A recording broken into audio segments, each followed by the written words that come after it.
رسالت باب اس کائنات میں آئے تو ہمارا ایمان عقیدہ نظریہ یہ ہے کہ جس شان کے ساتھ اللہ کے نبی اس کائنات میں آئے ایسے آیا بھی کوئی نہیں، آنا بھی کوئی نہیں۔ کوئی آئے کیوں؟ کہ اللہ نے ایسا بنایا بھی کوئی نہیں، بنانا بھی کوئی نہیں۔ بے شک آمنہ کے لال اس کائنات میں جو آئے تو اللہ کے نبی نے غسل کیا ہوا، مانگ نکلی ہوئی، سرما ڈلا ہوا، خوشبو لگی ہوئی، کپڑے میں لپٹے ہوئے، ناف کٹی ہوئی، ختنہ کیا ہوا، سر سجدے میں جھکا ہوا، شہادت کی انگلی اٹھی ہوئی، زبان پہ ترانہ اللہ کی کبریائی کا تھا یا امت کی رہائی کا تھا۔ سبحان اللہ۔ اس شان سے آیا بھی کوئی نہیں، آنا بھی بھائی جانا اللہ نے ایسا بنایا بھی کوئی نہیں، بنانا بھی۔ اس رسول نے کائنات میں آتے ہی اس مقدمے کا فیصلہ کیا جسے مدنی کے بچے آج لے کر پھر رہے ہیں۔ پہلا نمبر کس کا؟ جی بھائی، یہ نمبر آج ڈھونڈ رہا ہے۔ آمنہ کے لال نے آتے ہی دنیا میں اصول یہ دیا کہ دائی حلیمہ کمزور سی سواری، جب آئی تو سواری کے قدم نہیں اٹھتے، جب گئی تو پچھلی ساری سواریاں دائی حلیمہ کی سواری کی دھول کو چاٹ رہی۔ سبحان اللہ۔ تبدیلی آئی کیسے؟ کہ آمنہ کے لال مدنی کریم سواری پر جو آئے تو کمزور سی سواری بھی شاہسوار بن گئی، تیز رفتار بن گئی۔ بے شک یعنی امت کو سبق یہ ملا، یہ بچہ اتنا مقدس ہے، اگر محمد بن عبداللہ بن کے کسی سواری پہ آ جائے وہ سواری کائنات میں کسی سے پیچھے نہیں رہتی۔ اگر یہی محمد رسول اللہ بن کے ابو بکر کے کاندھوں پہ آ جائے تو ابو بکر امت میں کسی سے پیچھے کیسے رہتا ہے؟ بے شک رسالت باپ کی ولادت ہو تب بھی عظیم ترین سبق ملتا ہے، اور نبی پاک کی بعثت ہو تب بھی سب سے عظیم سبق اللہ کے نبی جو ہے۔ تو رسول کہتے کسے ہیں بھائی؟ رسول کہتے کسے ہیں؟ جو خالق اور مخلوق کے درمیان رابطہ ہو۔ رسول کہتے کسے ہیں؟ جو اللہ سے لے بندوں کو دے، اتنا ہی نہیں، اللہ سے جو لے بندوں کو وہی دے، جتنا لے اتنا، جیسے لے ویسے، اور جن کے لیے لے انہی کو۔ ایسا نہیں کہ آئے تو دین لے کر لیکن دین کو گھر میں چھپا لیا، امت کو کچھ اور بتا دیا۔ وہ رسول آئے تو کائنات کے لیے لیکن پاک کیا تو گھر کے 4 افراد۔ وہ رسول آئے تو ختم نبوت کا تاج پہن کے، لیکن بعد میں امامت کا سلسلہ یوں چلا کہ ختم نبوت کے بھی لوگ انکاری بن گئے۔ اب جب کہا جائے جی یہ بات ختم نبوت کا انکار ہے کہاں، کون سی کتاب میں لکھا ہے؟ یہ اس کتاب کے پہلے صفحے پر لکھا ہے جس کتاب کو پڑھے بغیر آپ کا ایمان مکمل نہیں ہوتا۔ یعنی کون سی؟ نکاح والی کتاب۔ کون سی؟ نکاح ہے نا، حلف نامہ لکھا گیا۔ اس وقت تک یہ نکاح ہو نہیں سکتا جب تک یہ بندہ حلف نہ اٹھائے۔ کون سا؟ میں اللہ رب العزت کے محبوب پیغمبر مدنی کریم کے بعد انبیاء والی صفات کسی اور میں جانتا بھی کوئی نہیں، مانتا بھی کوئی نہیں۔ اگر کوئی انبیاء والی صفات کسی ذات میں مانے تو ایسے بندے سے، ایسی بندی سے آپ کا نکاح ہو سکتا نہیں۔ تو ہم پہ فرقہ واریت کا فتویٰ لگانے سے پہلے حکومت پنجاب کا جاری کردہ نکاح فارم ہی پڑھ لیجئے۔ حضور ہم تو وہ کہتے ہیں جو آپ چھاپتے ہیں، اور جو چیز چھاپی جائے وہ چھپائی جا سکتی نہیں۔ تو رسول اللہ سے جو لیتا ہے وہی آگے دیتا ہے۔ تو کہ یہ ممکن ہے کہ اللہ نے خلافت بلا فصل دی ہو علی کے لیے لیکن نبی نے ڈر کے ابو بکر کے حوالے کر دیا؟ بھائی نبی جو کائنات میں آئے وہ انسانی مزاج سے ڈرنے والا نہیں ہوتا، بلکہ انسانی مزاج کو دین کے مطابق ڈالنے والا۔ قربانی کا موقع آیا، ابا جی نے کہا جائے قربانی کی کھال مدرسے میں دے کے آ، لیکن صاحب بچہ گیا جا کے قاری صاحب کو دے آیا، بچہ واپس آیا، کھال کہاں دی؟ دی قاری صاحب کو۔ بھائی ان پہ تو لگتی کوئی نہیں، کیونکہ حضرت کے خفیہ اثاثے کافی سارے، ان پہ لگتی نہیں تو دی کیوں ان کو؟ ابا جی نے اٹھایا جوتا بچے کو بچھا دیا، اماں دوڑی دوڑی آئی، اللہ تیرا ستیہ ناش کرے، کیوں بچے کی جان لینے پر تل گیا؟ ہوا کیا ہے؟ یہ قربانی کی کھال، بکرے کی کھال بجائے مدرسے کے دینے کے مولوی صاحب کو دے آئے۔ تو بھائی ہوا کیا؟ مولوی صاحب ثروت ہے، مولوی پہ لگتی کوئی نہیں۔ تو قربانی کی کھال کی قیمت ہے کتنی؟ 100 سے 150۔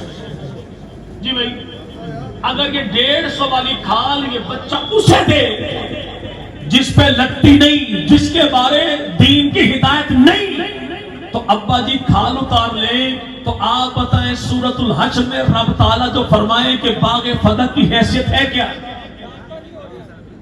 جی بھائی یہ باغ فدق مال فہ بیت المال کا حصہ ہے، اور یہ خرچ جو ہوگا تو قرآن بتائے کہ 8 جگہ پر خرچ ہوگا، رب کہے کہ 8 جگہ پر، اور نبی نام کر دے اکیلی ایک بیٹی کے، تو ایسا نبی رسول پیغمبر تمہارا ہو سکتا ہے، ہمارا نہیں۔ رسول وہ ہے کہ جو اللہ سے جن کے لیے لے انہی کو جتنا لے اتنا، جیسے لے ویسے، ایسا نہیں کہ لے کسی کے لیے دے کسی۔ ملک کہتے ہیں اللہ نے 150 مرتبہ عرش پر آمنہ کے لال کو بلایا کہ علی کی خلافت بلا فصل کا اعلان کیجئے، تو جناب آمنہ کے لال مدنی کریم کا مولا سچا تو بھی ہے، جھوٹا میں بھی نہیں، کروں کیا؟ سامنے جو بیٹھے اتنے تگڑے ہیں کہ علی کی خلافت بلا فصل کو برداشت نہیں کریں گے، تو آمنہ کے لال مدنی کریم نے اللہ کے حکم کو ٹالا اور امت سے ڈر کے علی کا حق کسی اور کو دے دیا۔ ہمارا نبی وہ ہے جو رب سے لیتا ہے امت کو دیتا ہے، جو لے کسی کے لیے دے کسی اور کو، وہ نبی ہو سکتا؟ وہ نبی ہو سکتا نہیں۔ تو رسول جرت والا ہوتا ہے، ہمت والا ہوتا ہے، تقوی والا ہوتا ہے، تقیے والا۔ تقیے والا اس رسول کو بڑے لوگوں نے مانا۔ 1.25 لاکھ تو رسول پاک کے دور میں تھے کم و بیش، اور آج کے دور میں 2 ارب کچھ لاکھ مسلمان اللہ کی دھرتی پہ موجود ہیں۔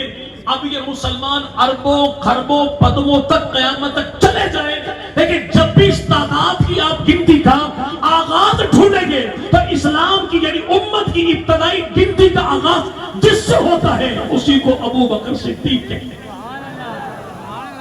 یہی کہا آمنہ کے لال مدنی کریم نے، ابو بکر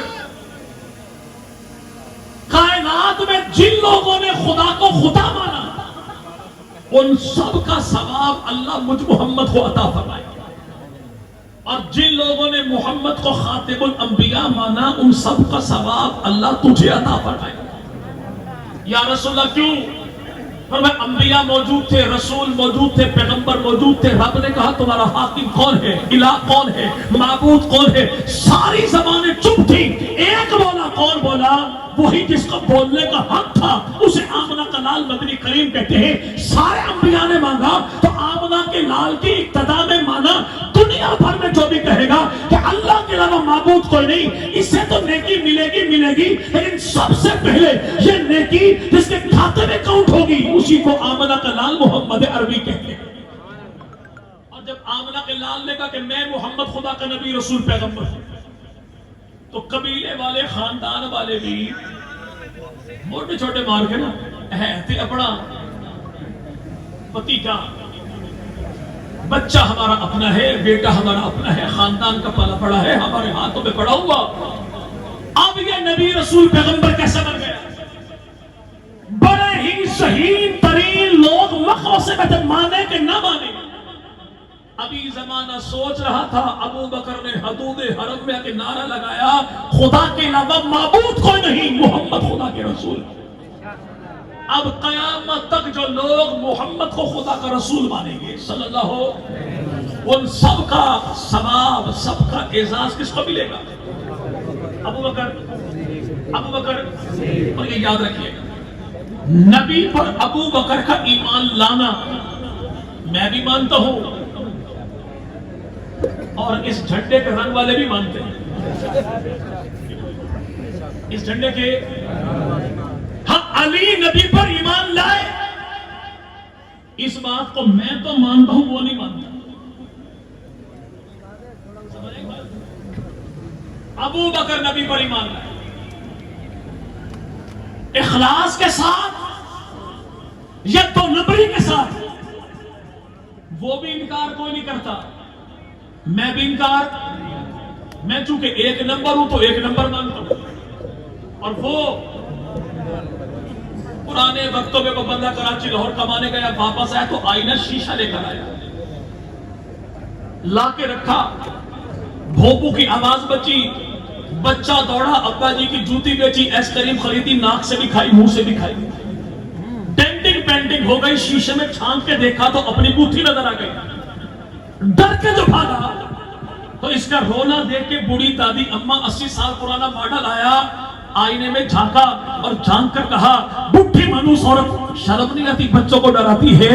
یعنی یہ آئینے میں شکل اپنی دیکھے، اعتراض اپنی شکل پہ نہیں آئینے پہ کرتا ہے، ایسا ہی آئینہ ہے محمد کے صحابہ۔ سبحان اللہ۔ اس آئینے میں جو جھانک کر دیکھے تو ایک نمبر کو ایک نمبر دکھائی دیتا ہے، دو نمبر کو دو نمبر دکھائی دیتا ہے۔ ایمان ابو بکر نبی پر لائے، ہم چونکہ ایک نمبر ہے تو ابو بکر کا ایمان کو بھی، لیکن وہ نہیں، ابو بکر تو ایمان لائے لیکن علی لائے، تو یاد رکھیے گا تمام تر ملنگ نبی کے ہاتھوں پر علی کا ایمان لانا مانتے، کیوں؟ کیونکہ ان کے ہاں یہ ہے کہ علی تو پیدائشی مومن ہے، تو جب پیدائشی مومن ہے، نبی آئے تب بھی فرق کوئی نہیں پڑتا، اور نبی نہ آئے تب بھی فرق، لیکن ہم کہیں کہ نبی جو آئے تو اہل ایمان کو فرق پڑتا ہے کہ رب کا قرآن یہ کہے کہ نبی کے آنے سے پہلے یہ کھلی گمراہی میں تھے، نبی جو آئے تو ہدایت کا سامان لے کر آئے۔ تیسری بات کیا ہے؟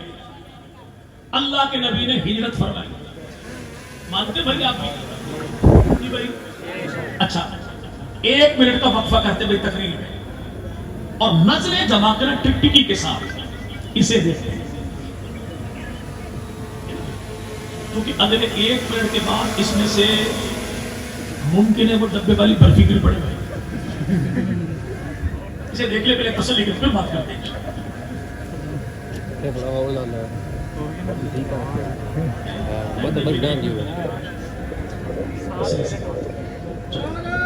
8 پہ اللہ زندہ زندہ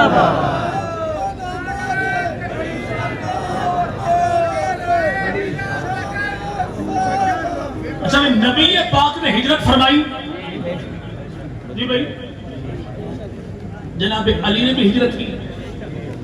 ہجرت کی کیوں جاتی ہے؟ جہاں دین پر پابندی، اسلام پر پابندی، عبادات پر پابندی، معاملات پر پابندی ہو تو پھر کرنا کیا ہے؟ اس جگہ کو چھوڑنا ہے۔ وہ مدینہ کی سرزمین ہو یا پاک سرزمین، ہجرت وہاں مکے والوں نے کی، یہاں ہندوستان والوں نے کی۔ کیوں؟ اسلام پہ پابندی ہے، اعمال پہ پابندی ہے، ایمان پہ۔ جس علی نے 13 سال کے بعد مکہ چھوڑا، کیوں؟ کہ مکہ میں دین پر پابندی ہے۔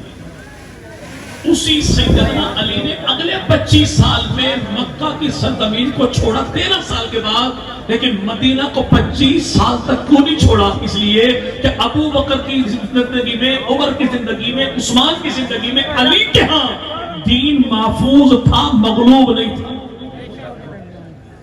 اگر 3 یاروں کے دور میں یہاں پہ دین مظلوم ہوتا، مغلوب ہوتا، تو مکہ چھوڑنے والے علی مدینہ بھی چھوڑ دیتے ہیں، تو چھوڑا کیوں نہیں؟ اسے کہ لمبی لمبی چھوڑنے والوں والا عقیدہ جناب علی کا تھا کوئی نہیں، اور لمبی لمبی چھوڑنے والے اللہ بھلا کرے ارشاد بھٹی صاحب بہت ساری چیزیں آسان ہیں، چھوڑوں کی لمبی لمبی چھوڑی ہوئی بھی سامنے آئی۔ چوتھی بات کیا ہے؟ آمنہ کے لال کی رحلت جو ہوئی تو اسی یہاں پر یار لوگ کچھ اعتراضات ہیں۔ اللہ کے نبی مدنی کریم نے آخری حج کیا 88 دن کے بعد جا کے نبی نے پاک کا انتقال ہوا۔ اس آخری حج کے موقع پر اللہ کے نبی نے خطبہ دیا کون سا؟ کیا میں نے دین تمہارے تک پہنچا دیا؟ جی بھائی نبی پاک نے کیا پوچھا؟ کیا یہ دین میں نے تمہارے تک؟ تو جن سے نبی نے پوچھا تھا کہ تمہارے تک پہنچا دیا وہ تھے کون؟ جی بھائی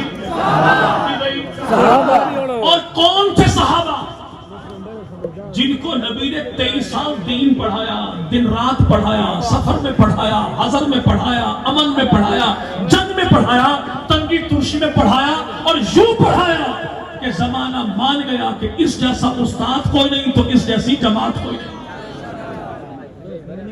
رسول فرمائے میں نے دین تمہارے تک پہنچا دیا، اور ملنگنی کا بچہ کہنے نہیں بس 3 مسلمان رہے باقی سارے فارغ ہو گئے۔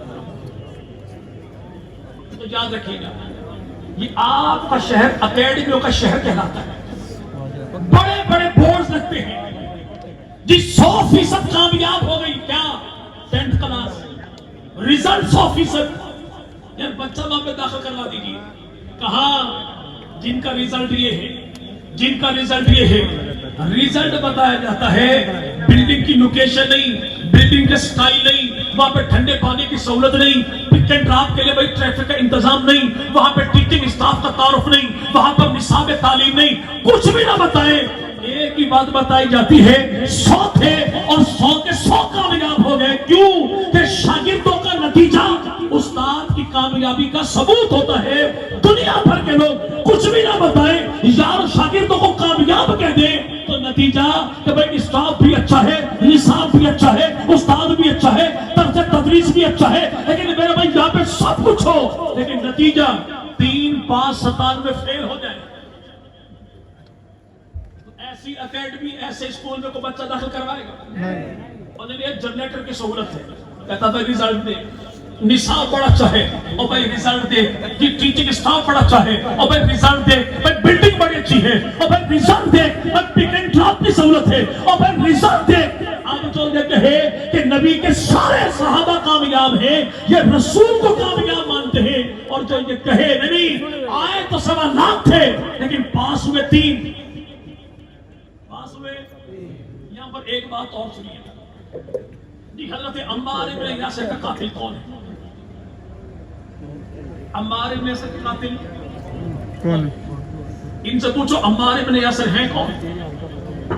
تو جس نے کہا نا پشاور میں کہ ہمارے اماموں کا رتبہ انبیاء سے بڑھ کر ہے، جس نے کہا تھا ارشاد بھٹی صاحب سے نہیں، جناب علی نے اپنے بیٹوں کا نام ابو بکر عمر عثمان تو رکھا تھا لیکن نبی کے یاروں کے نام پر نام رکھا، عرب کے بزرگوں کے ناموں پر نام رکھا تھا۔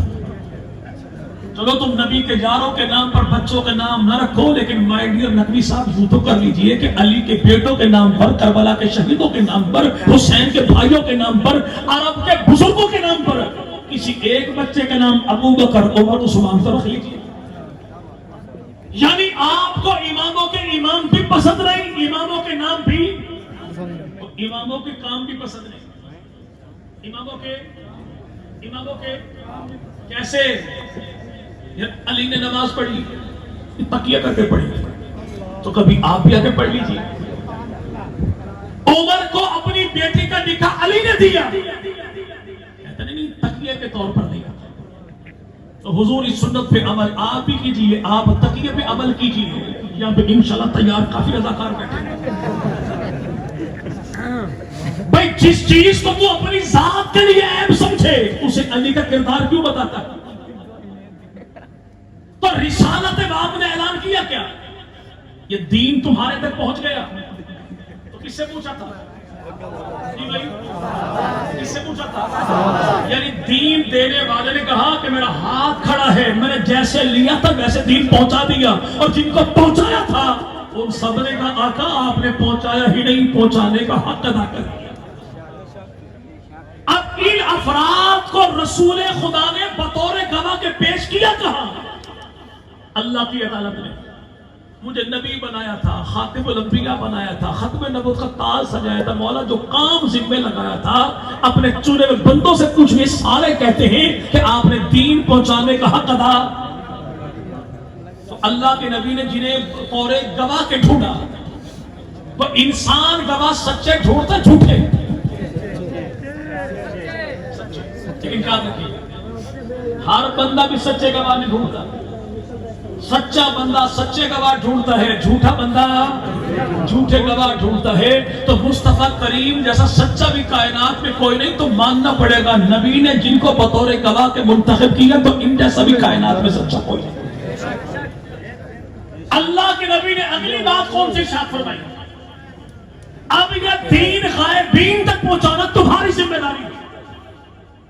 بندہ چلا جائے نا خوش آمدید، تو ہر دکان پر لکھا ہوتا ہے مولوی امین کا اصلی ڈھونڈا، مولوی انور کا اصلی ڈھونڈا، لیکن اصلی ہے کون سا اللہ بہتر ہے۔ بعض میں لکھا ہوتا ہے ہماری کوئی اور برانچ نہیں، اصلی ملے گا تو یہاں سے ملے گا۔